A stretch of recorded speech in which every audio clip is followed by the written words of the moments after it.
यही वृंदावन में एक सौभरी नाम के महात्मा रहते थे, जो जल को स्तंभित करके जल समाधि लेकर के भजन कर रहे थे। तो समाधि से उनके नेत्र खुले तो उन्होंने देखा मछली मैथुन कर रही है। हर जीव में होता है, बस उसका मनन होने लगा। जो देखा जाता है उसका मनन होता है। मनन हुआ तो उनको लगा क्या समाधि से भी बढ़कर सुख है, एक बार देखना चाहिए।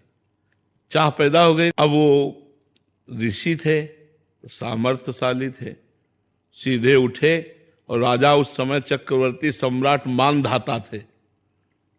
मानधाता के पास गए और कहा, अब सामर्थ्यशाली ब्रह्म ऋषि ऐसे कोई राजा से ऐसे कोई साधारण बात कर सकता है क्या?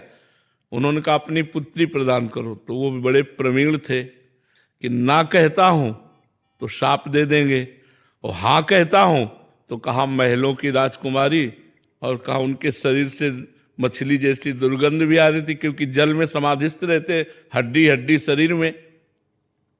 तो 50 पुत्रियां थीं। तो उन्होंने कहा महाराज जो तुम्हें पसंद करे उसे स्वीकार कर लो। बोले आदेश करो महल में, जो राजकुमारी उन्हें पति रूप में वर्ण करना चाहे वो स्वीकार कर सकती है। महाराज सौभरी ने रास्ते में अपना ऐसा रूप बनाया, और तपस्वी थे, कि 50 मोहित हो गई।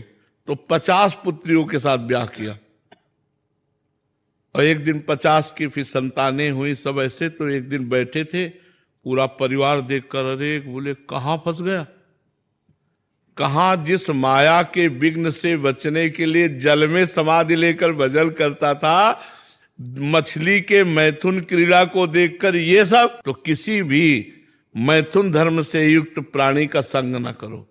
संग नेत्रों से सबसे पहले होता है।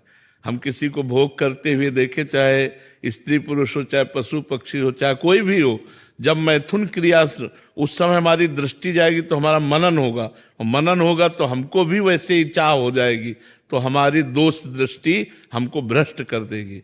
छोटे छोटे बच्चे जो आज गिर रहे हैं नई नई अवस्था के, उसका कारण मोबाइल है।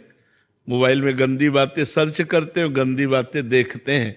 तो दृष्टि को पवित्र रखने के लिए किसी भी प्राणी के मैथुन धर्म से युक्त होने पर हमारी दृष्टि न जाए, और कोई भी मोबाइल लैपटॉप आदि से हम गंदी बातें न देखें, और किसी के भी दोष दर्शन न करें, सब में भगवत दर्शन करें, तो हमारी दृष्टि